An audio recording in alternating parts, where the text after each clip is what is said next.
Well, hello and welcome everybody to another episode of Table Talk Live here at theunituk.com. Now, to prefix this constitution for a European nation, we're just going to play a little trailer interview with a gentleman called Vladimir Bukovsky. And this video was made probably about 10 to 12 years ago now. But this will give us a prefix for the dialogue that we're about to have. We are just experiencing our usual technical difficulties, trying to get the various attendees into the show, and Peter's tackling with that. So I'll do the introductions as we go. But first of all, here is this video, the EU, the new Soviet, with Vladimir Bukovsky.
Okay, so thank you, folks. I'm just going to pause that video.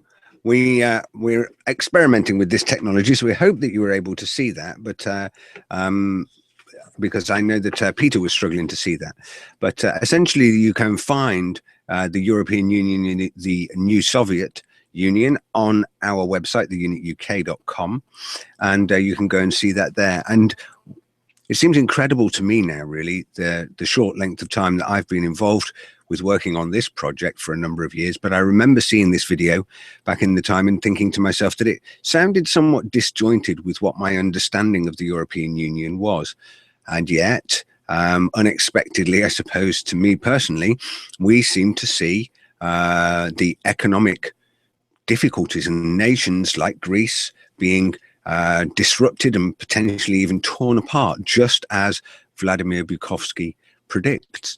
And in that video, indeed, he talks about this creation of a European nation state. Now, many of the member states, that's never ever been put forward as being the ultimate objective.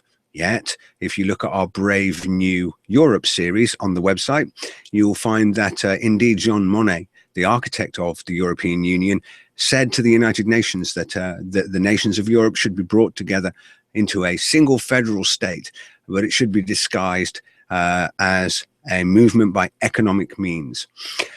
So this is the purpose of what our conversation is going to be about tonight, because there are indeed very strong moves afoot inside of the European Parliament and through the European Commission to make that move to this single federalized nation state, as spoke about and discussed in the book Democracy in a Federalized Europe, which you can download from our homepage.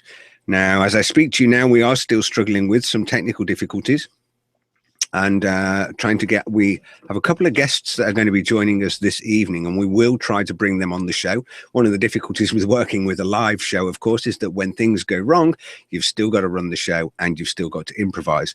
So what we're going to do now is Peter and I'm going to introduce Peter in a moment, and we'll go through our standard introductory sequence, and then we're going to talk about the topic on the table tonight, and then how we're going to explore that. And hopefully what we'll find is that Roger and Clive will join us as the show goes forward. So without further ado, let me just introduce Peter to you. So Peter Brown, good evening. Very nice to see you again. How are you today? Hi, Rick. Very nice to see you. And good evening to everybody watching. Fantastic. So, well, myself, Rick Timmis, and Peter Brown, we're your hosts for this evening. And what we're going to be looking at is a document called a Fundamental Law for Europe. Oh, I think that's right. It's just fundamental law. Yeah. It's just a fundamental law. Okay, so this basically this document is available from the ebook library. You can go and download it on our website. If you go to resources, ebook library, you'll see the document there. It's a 309-page document that's been produced by the Spinelli Group. Peter, what do we know about the Spinelli Group? Well, basically, it was a group formed a couple of years ago by Guy Verhofstadt. He's a rabid pro-federalist, and what he's done is collect a number of like-minded people from the European Parliament and formed the Spinelli Group. Now, at the moment, they have 108 declared members of the group, plus a number that are undeclared, which constitutes a considerable proportion of the 470 EU parliamentarians. In fact, around about a quarter of them. Okay. Now, of course, as you and I know, it is the Commission itself. So there are 28 commissioners. They are the only people that are empowered to create and generate legislation. The Parliament itself only gets to vote or to rubber stamp, as Vladimir rightly said in the opening video, or to rubber stamp the legislation that the Commission creates. So this isn't a directive or a regulatory document that we're talking about. Is this some kind of thesis or white paper, or? Well, basically what he's doing, he's advocating the replacement of the Lisbon Treaty with a revamp of the original constitution. He's proposing that the commission be appointed, going towards a federal state with the commission as the government of that federal state. He's also proposing that the commission is reduced in size, which brings us very close to the Politburo in the movie there. At the moment, as you said, the commission is the only group allowed to propose or even allow legislation. But part of Verhofstadt's view is that that should be relaxed a bit and let the Council of Ministers actually propose legislation, but only be allowed if the Commission says so still. So it makes complete nonsense democracy. Okay.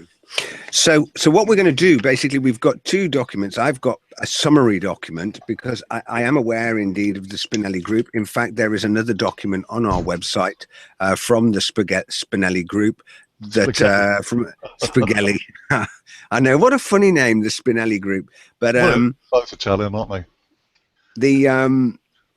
Up on our website, there is another document related to this group. It could well be in the 1971 et al. Section, actually, because it's a supporting document that talks about the federalization of Europe and this federal nation state.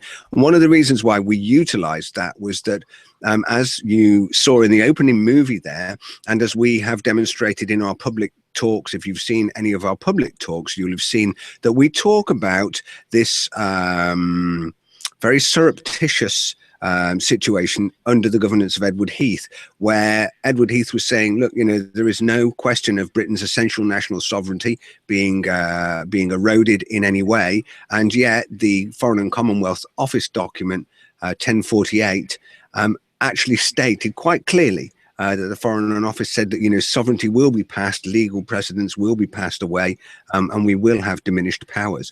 And that Spinelli document is part of that supporting material. So if you go to the 1971 et al. Section, you can see all of this documentary evidence that we're going to be talking about tonight and compile that together, including this latest document.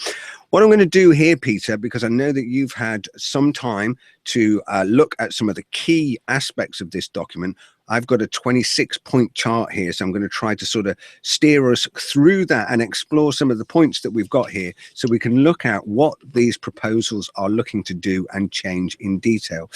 So I'm going to start with point 1, which talks about ever closer union. Now, we've heard that term coined before, but it says ever closer union defined as a federal union of states and citizens deriving legitimacy from popular sovereignty. What are they talking about there? Well, basically, it is a federal Europe. They are working strictly towards that. As I said, they are going to rewrite the Lisbon Treaty. I'm just going to bring up a page here, the preambles that they intend to change. It shows on the left-hand side the existing. Can you screen share that for us, Peter? And what I'll do is I'll present that to everyone once the screen share comes. That's what I'm trying to do at the moment. Yeah, brilliant. Okay, and we can look at that document.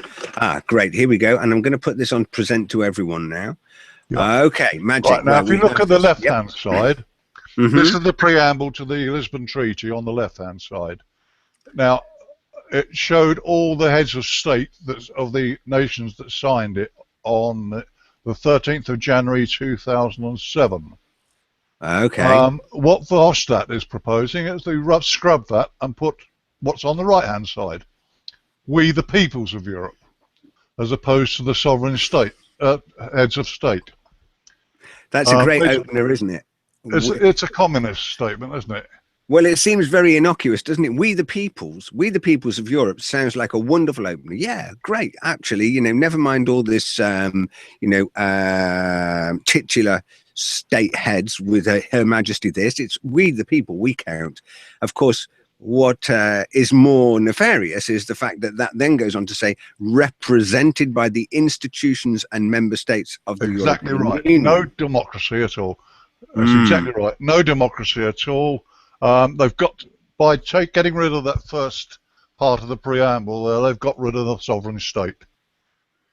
the left-hand side column. Yes. And they're So replacing it with the people of the federal state of Europe, yeah. which is the So this right-hand is side. so now. So okay. So we now very clearly know what the agenda on the table is. This is the instantiation of a brand new integrated nation, the Federal United States of Europe, and that's what that preamble is talking about, isn't it? Well, the document itself is 309 pages long, so we're not going to talk about that page by page here. No. Suffice it to say that they are heading towards a federal Europe, and they talk about increasing democracy, but they haven't. Can I suggest that we don't actually go down this list here, Rick, because I didn't compile the list, and Okay. it'd be difficult to follow it backwards and forwards. Have to be jumping backwards and forwards all the time. All right. Okay. Basically, That's fine. the gist is that Verhofstadt is trying to convince us that this is a more democratic way of running things, but the Parliament will still not be allowed to propose legislation, and they're the only elected representatives. The Council of Ministers will have to be changed because there won't be any members of state, so there can't be any Council of Ministers, so that will have to be changed. But the proposal is that the Commission itself, the unelected Commission, becomes the government of this federal state. We've got no democratic checks at all on them. So basically it will become the Politburo of the United States of Europe. The Supreme Soviet will be the talking shop, which is now the Parliament. There may be an intermediate group. I don't know how they're going to do that yet. As I said, there won't be any member states to draw ministers from, so they'll have to have a second tier of unelected people. Well, of course, now words like the Supreme Soviet and the Politburo will probably strike fear and conspiracy theory into many of our viewers that are watching this. So I'm going to play. I'm just going to play devil's advocate for a little while here, if I may, Peter, to just think about perhaps the way many people in Europe might look at this, because of course the arguments for for being able to freely travel, freely move, and have have a wide economic eurozone are all embraced by people, and many people who are disillusioned with their political parties in their member states might feel, particularly under these times of austerity and where people are having difficulties. Indeed, we saw all the cuts today with George Osborne's programme of budgetary restraint. We may well feel that actually our politicians are not representing us very well. And so why not amalgamate together and vote on members of parliament that sit in this parliament in Brussels and allow them to do the legislation and do away with the national states, so that effectively every individual person living across Europe would vote for their regional representative to represent them in parliament. Surely that's democratic, isn't it? I'd say surely it's 1984, 30 years too late. Basically, we'll be told exactly what to do. It's only a matter of time that we're heading towards newspeak already with the politically correct stuff that's coming out of the EU. You were saying that's a conspiracy theory to talk about the Politburo of the Supreme Soviet, but that's what Dubrovsky has just been describing, and that guy lived in the gulags for 12 years. So he knows what he's talking about, and he can see a direct parallel between the way they're being set up at the moment. But so people are going to find that very difficult to believe, aren't they? Because the picture that people have in their mind's eye of what the Soviet Union was and what communism is and represents is not the picture they have in their mind's eye is not what we see in the European institutions, though, is it? Well, go and read Orwell, 1984. That perfectly describes the Soviet Union from its inception. How the fat pigs became the leaders, got all the benefits, and the poor people at the bottom lost out completely, running 5-year tractor programs and so on. It would take 3 years to get a washing machine in the Soviet Union before it broke up, because they had to queue up for them, and quite often they didn't work when they got them, but they were still pleased because they'd actually managed to get this washing machine. Do you actually want to live? Does anybody want to live under that kind of regime? I don't. Well, but of course, one of the things that was different in the Soviet Union was the fact that the state, it was very much a fascist state, and the state was running all of the manufacturing. Basically, the public sector was very deeply involved in all of the enterprise work, whereas we don't have that scenario in Europe. Indeed, the European the illegal state aid directive expressly forbids the state to be involved in any kind of production. Hence the reason why we have the breakup of the Royal Bank of Scotland and the closure of the post offices. So, surely those things are being left to private enterprises. So that's not the same. I seem to remember about 5-10 years ago that Air France was helped out by the French government, and there's quite a furore over that. So it's not. Well, they're exceptions to the rule, though, aren't they? Well, you mean the French are exceptions to the rule? Yes, they are. Absolutely, they seem to be.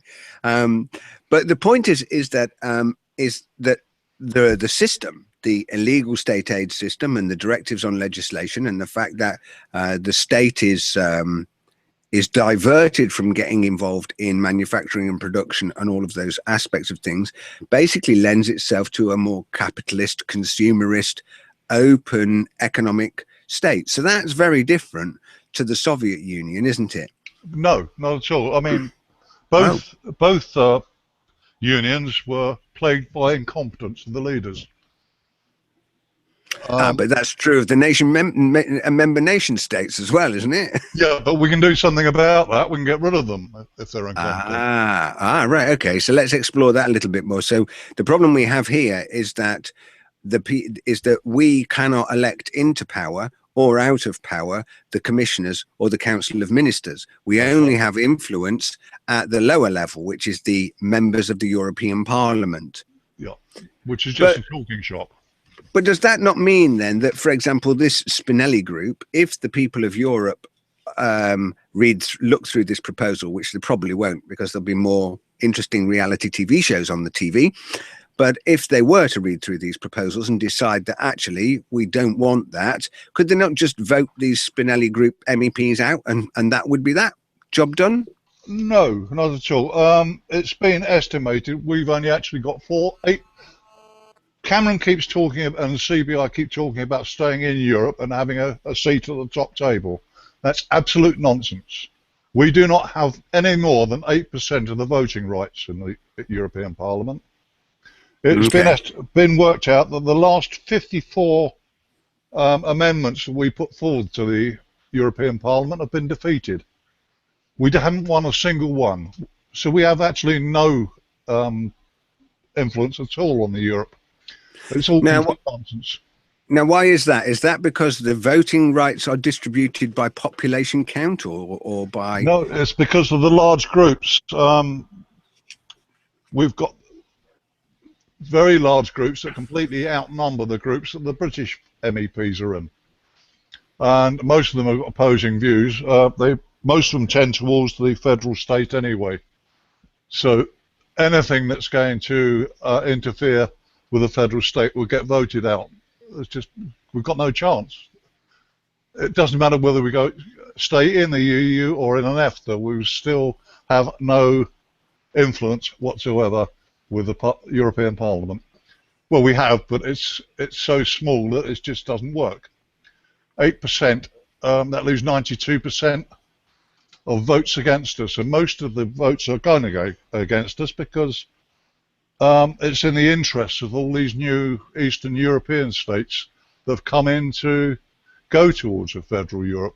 I don't know why. They've just got out of one. Why should they want to go back into another one? But they should know better than us about it. But well, it seems to. much of that seems to be on the back of loans. If you look at it seems to be on the back of loans and also appreciating asset values. That's what seems to entice them in the early phases. We followed, for example, the ascension of Hungary and also the ascension of Romania, and in each case there, the governments that were considering becoming part of the union were afforded considerable amounts of aid and loans that would support the changes in the economic structure, and also on the ground in the private sector. Once the private sector became aware that ascension into the EU was possible, then very often you would see an escalation in house prices, an escalation in property asset values. So that builds wealth, and I think that the countries themselves were seeing the potential benefits of wealth. The flip side of that seems to be being borne out, though, with the situation that we see unfolding in Greece, That's what I was just about to say. That's my one-word answer to what you just said. Yes, that's right. Yeah, I mean, I recognise that counter, and it seems that there are other countries underlying with that as well. Portugal, Spain, indeed France is massively exposed to this kind of debt burden. Yeah, Germans got the most exposure, obviously, because the Bundesbank has been backing up the European Central Bank a lot, largely. But there's a lot of private investment from France in Greece. That's all these loans, by the way, are going to. They're going to pay back the banks. They're not going to the Greek people. But one good thing about what's happened to Greece, not from their point of view, obviously, is that we can now see just how the European Union will treat defaulters. They have absolutely no sympathy at all for them. Or they deal only with the expedient of getting their money back or keeping the European Union itself viable as an entity. It's unravelling at the seams anyway. But they it'd be very interesting. It'd be very interesting to take that statement to the Greek Parliament, this statement on the right-hand side here, the preamble that says, "We, the peoples of Europe, represented by the institutions and member states of the European Union," and to see what their feelings are of it, having had their banks shut, having still finding themselves under capital controls, with extending austerity, greater poverty, a mass exodus of Greek people leaving Greece and Europe, indeed going to the areas of Melbourne in Australia. I don't think they'd be convinced, do you? Not an ace. In fact, Spiros actually pointed out to them that if they did let Greece go under, that's exactly what would happen, and they know it. The best thing, in my mind, is that Greece should have made themselves bankrupt. They're going to have the pain anyway, so they might as well have the benefit of getting their own currency back and being able to rebuild their own economy. They're not going to be able to do this at the moment. No matter how much money you throw at them, all it's doing is increasing the debt, which they're never going to be able to pay. We're going to have to pay another 860 million quid, which we'll never see again, because they just can't afford to pay it back. It's pretty much like Iceland. They owed us something like 200 million, wasn't it, or 200 billion when they went bust. Yes, they just defaulted. But now they're prospering. Within 18 months, they were back to the black again. They had the pain, which is what Greece will have to do. But within 18 months, they'd established their economy again, and now doing extremely well. So Greece should have defaulted. It's going to happen anyway. I tend to agree with that. I do tend to agree with that. Well, look, why don't you drop your screen share for a moment, and basically I'll just wrap that little section up for people. So one of the things that the Spinelli Group really is the key point here is that it's a fundamental change that would effectively disperse the national sovereignty and power of the national member states, and to create and instantiate a federal European Union nation with a centralized parliament and a commission and some structural reform changes, but in actual fact they seem to draw more power to the center than they do to actually disperse power out to the people, as that preamble seems to say. Actually. Oh, okay. One of the proposals is that any European citizen living in another country other than his own should be allowed to vote and to stand for the national parliament of that country they're living in without being a citizen, which will completely ruin democracy of a nation state, that is. Well, yes, it would. But under this model, aren't we talking about the abolition of nation state parliaments anyway? I mean, we had this program and we talked about this in our public speaking presentations, the regionalization with the regional assemblies, which were the regional development agencies, these unelected assemblies in the southwest, middle, the various regions around, and all of Europe has been segmented and mapped like that.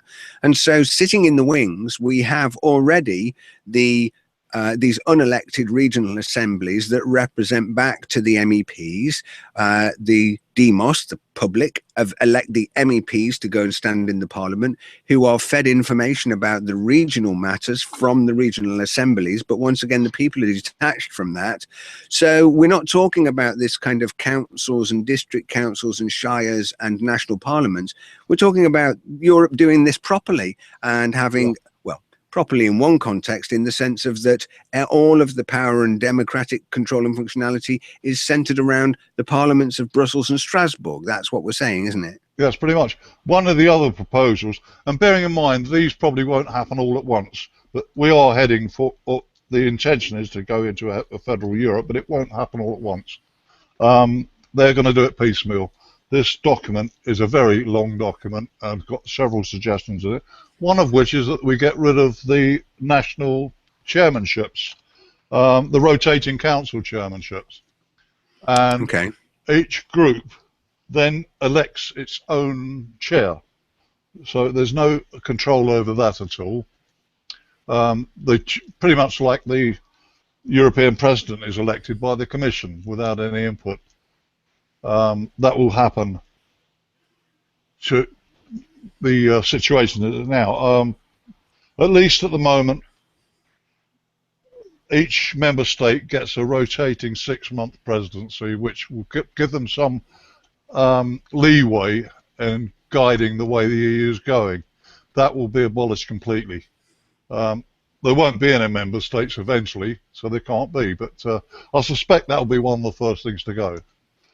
Now, one of the things I came across when I went out and I did a number of public speaking events to various business networks and various business individuals who, in the main, people running businesses tend to, be very switched on people.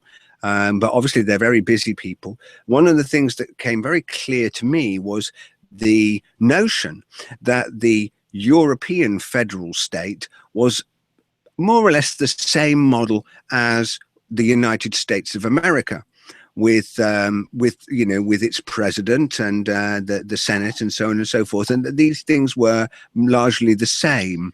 What would your comment be on that, Peter?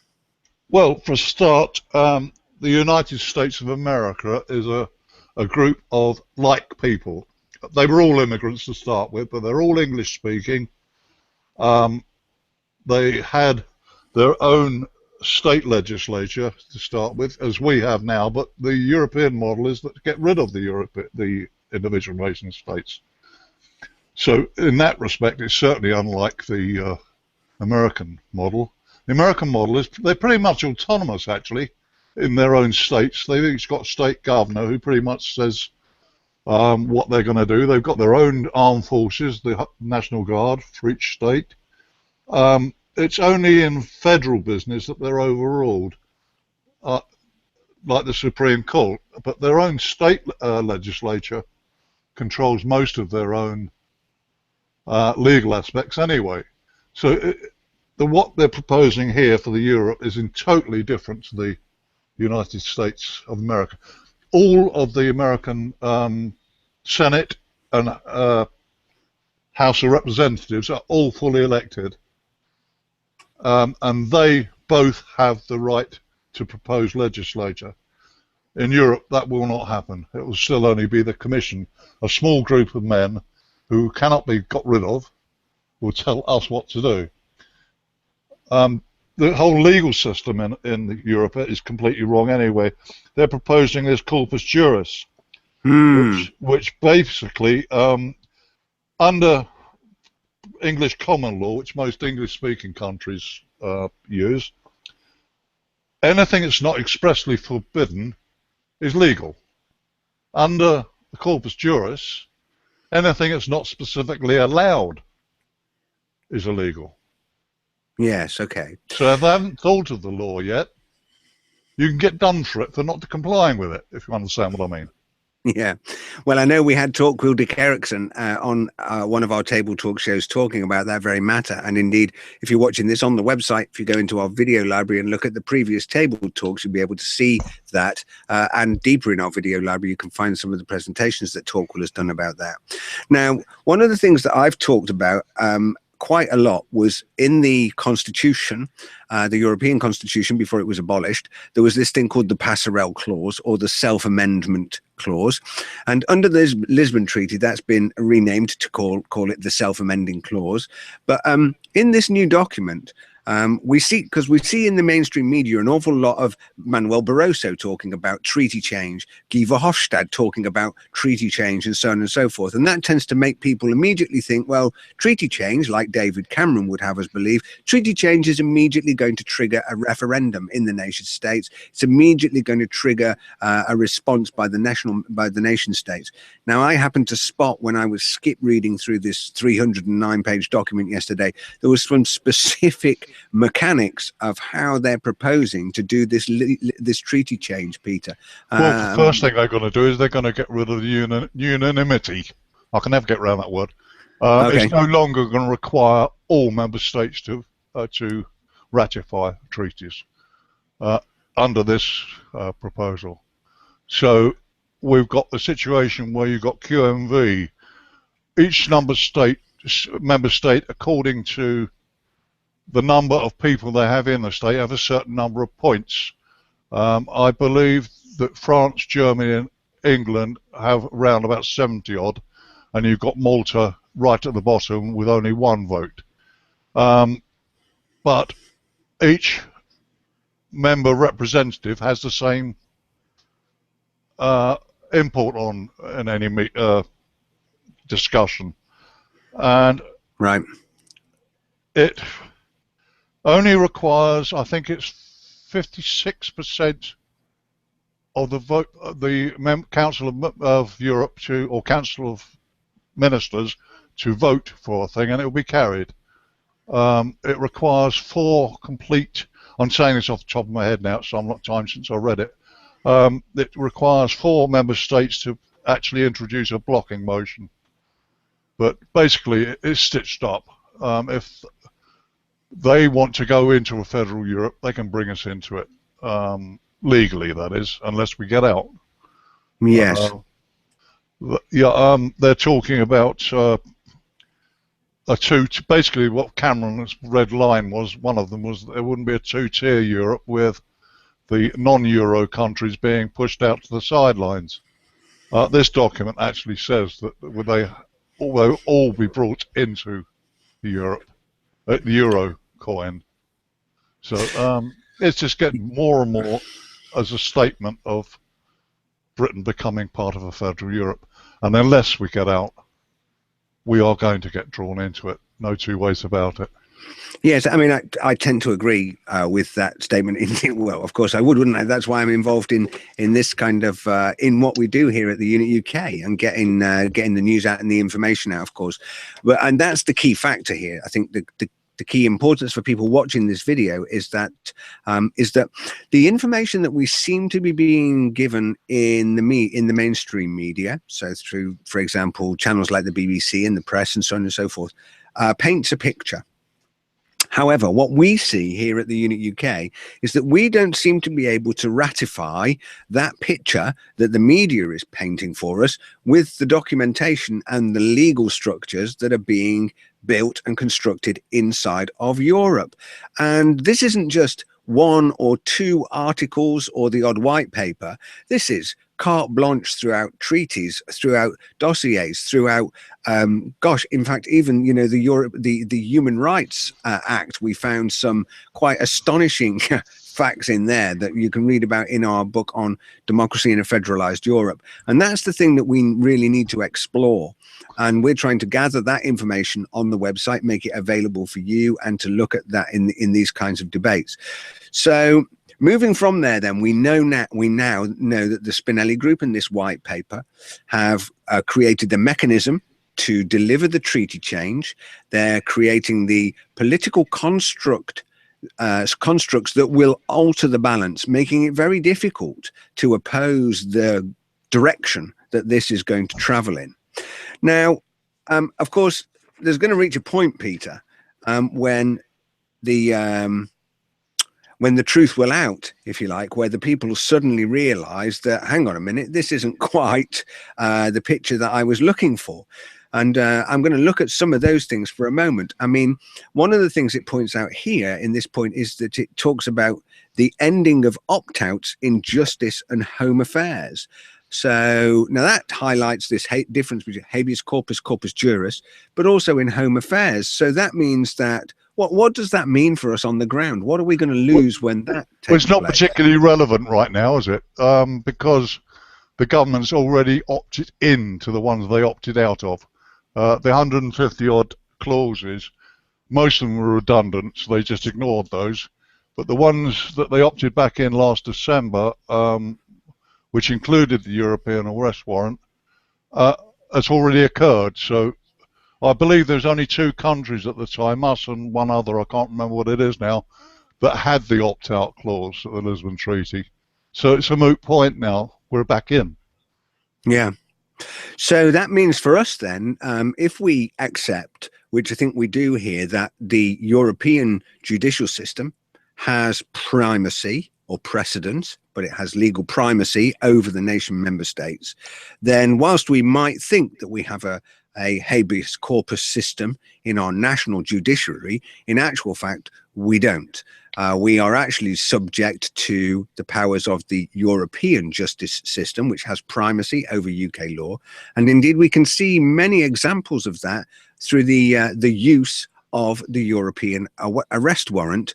And of course, let's just drive back to a point in your book, Democracy in a Federalized Europe, because let's just tell us a little bit about Eurogend 4 and what they're all about, Peter. Yeah, Eurogend 4 is the European Gendarmerie Force. On exactly the same day that the Lisbon Treaty was signed, on the 13th of December 2007, there was a little-known treaty being discussed in Velsen, which actually 6 countries actually agreed to form this European Gendarmerie Force, which is a supranational police force across the whole of Europe. Their sole purpose is they're trained only for riot control, which is very worrying indeed, because we don't tend to have riots unless someone's really upset us. And you can see them in Greece right now. We've seen them in Spain. We've seen them in Portugal. It's likely to happen as we force more and more into a more restrictive regime, which is what the Federate Europe will be. Now, this force now has grown from those 6 countries to, they now total more than 3,000 personnel, and they are completely paramilitary. They've got tanks, they've got helicopters. They are similar to 3 or 4 battalions of regular infantry, except they're trained specifically for controlling crowds. They, under the Article 222 of the Lisbon Treaty, which was only given words in July last year, some 8 years after the treaty was signed, apparently the signatories agreed they will delay the wording of Article 222 to a later date. That happened, as I said, on 26th of July last year. And there was already a commitment for mutual support between the member countries, but this lays it out in black and white that each member country will apply all of their resources if called upon. Part of the thing that they say, and it is to guard against armed terrorism, but knowing the European Union, they're very loosely worded, virtually all of their documents, and they will put whatever interpretation they like on it. And the riots we had a couple of years ago, it could be construed that someone picking up a crowd control barrier and throwing it at the police is an armed terrorist. Now, these people cannot come into the country unless invited by the government. Now, that only needs to be the Prime Minister or the Home Secretary in our case. Once they're here, they cannot be got rid of.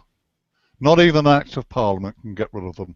They're here purely under the control of the Commission and the High Representative. Our government doesn't get a look in. Now, last year, Dominic Raab, a Conservative MP, asked the Home Office in a written question, do the Home Office ever envisage this article being invoked to bring foreign troops in? And Keith Brokenshaw replied in Parliament, yes, of course, if circumstances warranted it. Now that is high treason, to bring foreign troops in to control British people. But it's the way the EU is going at the moment. They want to tie the whole thing up. Well, that's certainly going to tie in with what David Cameron was just talking about in his statement about, very recently about digital encryption and basically the Snoopers Charter that's been reintroduced. This is all about this idea of combating terrorism, and as we see more and more activism taking place by ISIS and other terrorist groups, not just them, but any kind of terror activity, and that the proposed solution to that seems to be to just take away the general populace's liberty and freedom, just more state control, more legislation, less freedom, and that will tackle the problem of terrorism. Well, that didn't work with the IRA in Ireland, and it won't work now, will it? No, I mean, don't forget Europol, which has started off to stop bank fraud, but has now sort of developed into a sort of European FBI. Every single member of Europol has got complete immunity, legal immunity to anything that they do for life whilst carrying out the duty. They've got diplomatic passports, every one of them, and virtually every European treaty, if you care to look, gives that same legal immunity to anybody working in Europe for life. The only way they can be brought to book is if their bosses say, right, he's done something illegal, nick him. But there's no one that can touch the bosses. And it occurs to me, something like the ESM, European Stability Mechanism. Now, this is all to do with money. So they've got complete immunity if they start to defraud. I mean, we already know that they're completely incompetent. The fact that they haven't signed off their accounts for almost 20 years. It doesn't take a great stretch of imagination to think that someone's going to rip them off. There's already fraud is rife in Europe. No one knows exactly how much, but it's something like 600 billion. Sorry, million in the last 10 years. I think Ashley Moat's got some ideas of how much. Ashley Moat. Is it Olaf, isn't it? The investigatory body. They just locked him up. They sent him to prison for defrauding the EU for a whole bunch of cash. So yeah, you're absolutely right. It is rife, and but obviously, once again, the ESM, the European Stability Mechanism, now that's been called into book, and a derivative of it, the European Stability and Finance Mechanism, which is a way to work around the member states that didn't join the ESM, is being utilised to fund these bailouts in Greece. And if you put ESM into our website, in the search panel, you'll find the videos on that'll explain to you how that construct of the European Stability Mechanism works, how the national member states are completely in hock to the financial burdens that it imposes upon them, and how all of that institution basks in the luxury of absolute legal immunity. So you can find more information there. But on this topic of finance and economics, that brings me to a few points that I was just looking here on this headline proposals that we can look at. So, I mean, basically it's talking about a European tax revenue that will be used to finance EU spending. They want to add additional budget, more money for the Eurozone, essentially. They want to have a more common economic policy, which is focused on sustainable growth. And finally, fiscal solidarity and complete fiscal discipline. Well, sorry. Go ahead. The big mistake they made with Greece, wasn't it? I think they gambled. They put the cart before the horse, because you cannot possibly have a single currency without taxation and fiscal policy under the same roof. They knew that Greece couldn't comply with it, so I think they gambled that Greece would in fact default, but they were hoping that the emergency that was a result of that would enable them to pull Europe into tighter controls. It hasn't worked that way. It's blown up in their faces to a considerable extent, but I believe that's what was their original intention, because no banker would be stupid enough.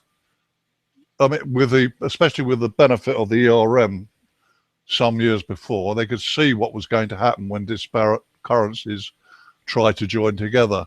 So that is the only possible ulterior motive I think they could have had, that they were hoping to create a national emergency within Europe to draw everybody into tax and fiscal responsibility under the European Central Bank. That's the only way it could possibly work. They're talking about in this document also a limited amount of pooling of debt. Basically what you were just saying a few minutes ago. Cameron made the big hoo-ha about coming back saying that I've got us out of paying for the Eurofund. But in fact, they turned around and said, "Oh, we were joking. That was only talk. There's no legal basis for that. You're going to have to pay us anyway." That pretty much would. The pooling could only work again once they've achieved their aim of bringing down the common denominator of wages, which is they're doing by flooding the richer countries with the poorer countries. They're trying to bring down this cost of labour, of a cheap, compliant workforce. That once that is achieved, they can then start talking about pooling national debts, because it's everyone will be the same, so they won't be losing any money because they'd already lost it, basically. Yeah, indeed. Well, I think we should. I always tend to err on the side of trying not to ascribe things to conspiracy, which can be laid at the door of incompetence, and I do tend to think that there are two factors at play here. There's a benefit factor, which we'll talk about in a second, and there's an incompetence factor. One of the things that seems to have gone awry since basically since the Keynesian economic theory had been put into practice, this Keynesian model for economics, it doesn't stack up. We've got all of these kind of like almost fixed invariable parameters that are put into the economic models, and they just don't hold water. And what we're seeing is that this ever expansionist consumerism, this ever increasing growth, this infinite growth model that's required by the Keynesian model doesn't work. Unfortunately, many of the advisors to the political institutions all come out of various center of economics, various universities and institutions that all preach and practice the Keynesian model. So the advice that the ministers are getting when they talked about this idea is that this is going to work. Now, as you rightly said, no self-respecting banker is going to sit there knowing the the bond market, stock market, investment market model. It's going to sit there and say to himself, this model is going to work. However, he has a distinct advantage in not saying anything, because the banks, since they removed the kind of Glass-Steagall legislation and we had all of the relaxing of the regulations, meant that the banks could begin speculating, investing with depositors' money. One of the things that they were able to do was to speculate on the interplay between nation member states' bonds. And so having national member states with the ability to issue their own bonds to basically grow their own sovereign debt outside of the control of a central bank, that's great news for the banks and great news for the investment corporations. So there's an incentive for them to continue that and to not advise against it until it reaches a point of unsupportable collapse, which is where we're at the moment. And of course, the policymakers never saw that coming because their education never considers that as a factor in the model. So I tend to think that it was less deliberate and more just complete and utter incompetence. Well, it's a bit like a gambling addict, isn't it? He keeps going for that one bet that will pay for all his losses. Well, they're doing exactly that now. That's precisely what they've just done with Greece. And the common man, people like you and I, we're all sitting there looking at this and going, not so much in the common, mate. Okay, but you know, the ordinary plebeians on the ground, if you like, we're looking at this and saying, how can you possibly pay? You know, it's like taking one credit card that's got 7% interest and paying it off with another credit card that's carrying 9% interest and going, oh, there we go, it's all fixed now. That's going to work. The whole thing was always from the start. It's another Ponzi scheme. Absolutely, it is. It's not going to stack up.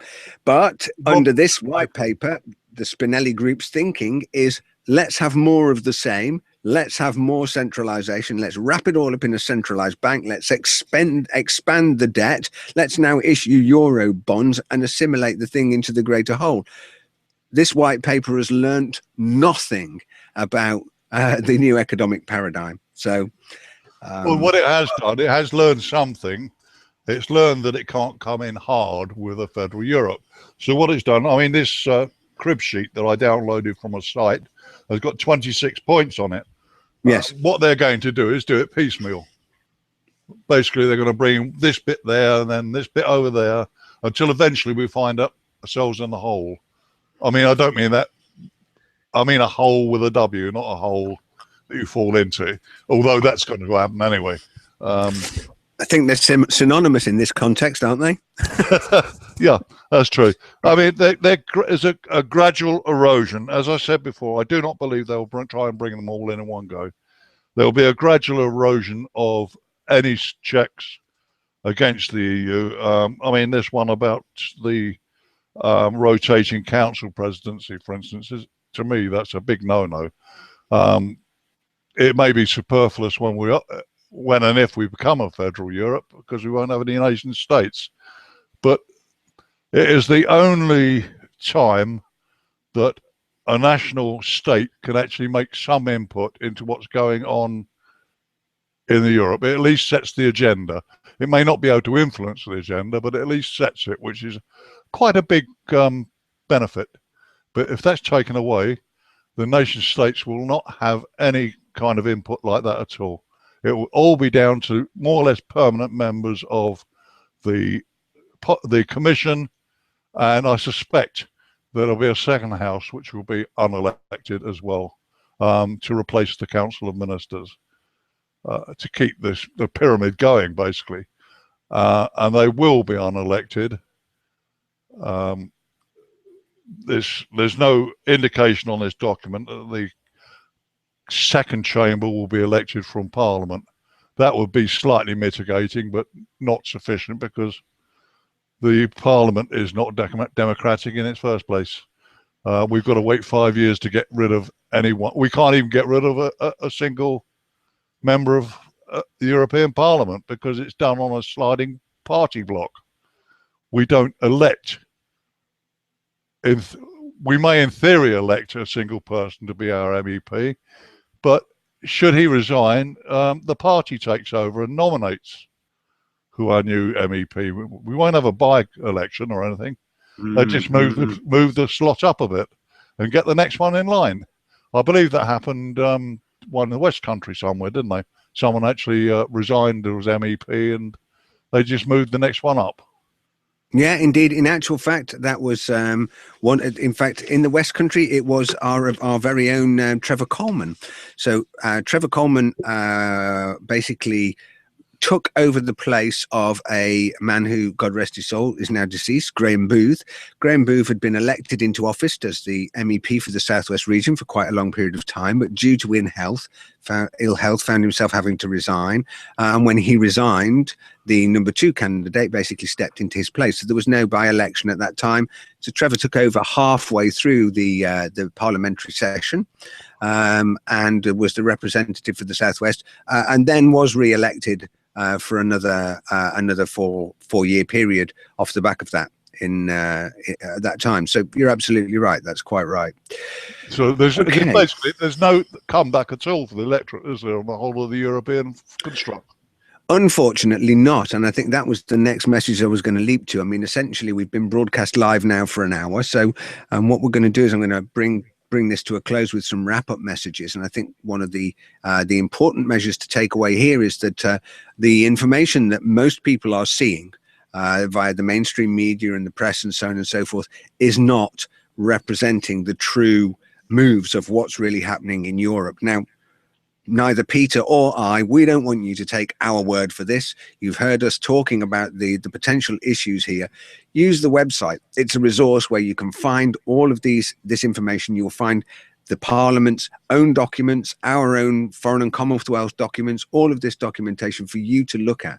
And it's important that you look at it and that you direct people to it, because it's important to understand how we're governed. It's very easy to feel disenfranchised and disappointed with the political system that we have right now, and to turn our backs away from it. But in doing so, we're going to get something which is far more restrictive, has far more control, and leaves you with much less liberty. So that would be my comments. What are your sort of parting comments to the audience on this situation, Peter? Well, you know my feelings about the EU, obviously. There's a big movement now to get the no vote moving. And there seems to be a predominance of this Flexit thing from Richard North. He seems to have all the media resources and he's becoming very dominant. But personally, I do not believe that Britain would be better off in any shape or form within the EU, whether it be an EFTA or an EEA agreement. We will still be subject to the immigration laws and the other three freedoms are actually beneficial to us, but the freedom of movement of labour is certainly not. They're talking, I mean, with these refugees coming in now, there's 180,000 came in last year, and they're talking about taking 2 years to shift 40,000. Whatever happened to the other 160,000? So did I say it's 200,000? So they've been put into limbo, are they? But no, I am very much for I can't think of the name now. Global Britain, that's the biggest group. This is the group being set up by the businessmen. And they advocate the fourth option, which is to go completely alone. And we've got to be very careful that the outside of the argument is not completely swamped by Richard North and the EFTA Flexit thing, to be quite frank. Yeah. I think we'll be going out of the frying pan into the fire. Okay. Well, okay. So, obviously for our audience out there, just a little bits of housekeeping notes. As you know, here at the Unit UK, we're a voluntary organisation. We're going through some internal changes at the moment, but we're clearly treading on a number of people's toes. Thank you to all of the people that are out there that have been supporting us with your donations via PayPal. We absolutely could not survive without that support that you've been giving us, because we would not be able to provide the infrastructure and the servers. As you know, we were attacked by some Eastern European hackers that decided to take umbrage with what we were doing on the site for whatever reason, and took the site down for a number of days. And that, well, for a couple of days, that gave me some very interesting challenges trying to recover that. And it's left us with some infrastructural problems too. So you need to bear with us a little bit, but we are continuing to fight the good fight and to remain a voice out there. We're going to be making some changes into September, and we're going to be updating a few things and improving some of our infrastructure. So do spend your time visiting the website, stay up to date with the news there, subscribe to our RSS feeds. That will give you the latest news as it gets posted up to the website. And of course, keep an eye out for these Table Talk shows, which we're going to be continuing. We'll bring you another one soon in due course. So I'm just going to say thank you very much for joining us this evening. It's been a pleasure talking about this topic and sharing this information with you, the audience. I'm Rick Timmis. It's goodbye and farewell from me, and over to you for your final comments, Peter. Yeah, goodbye, folks. I hope we haven't bored you too much.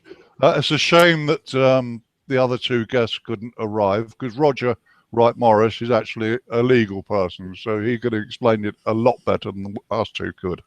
Clive Taylor-Scholl is probably going to become a regular on these talks.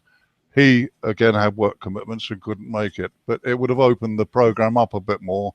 So I hope that we haven't bored you too much. But I look forward to seeing you all again at the next Table Talk. Thank you very much, Peter. Thank you. So to all our audience out there and those watching live, good night and God bless. I'm Rick Timmis. I'll see you soon.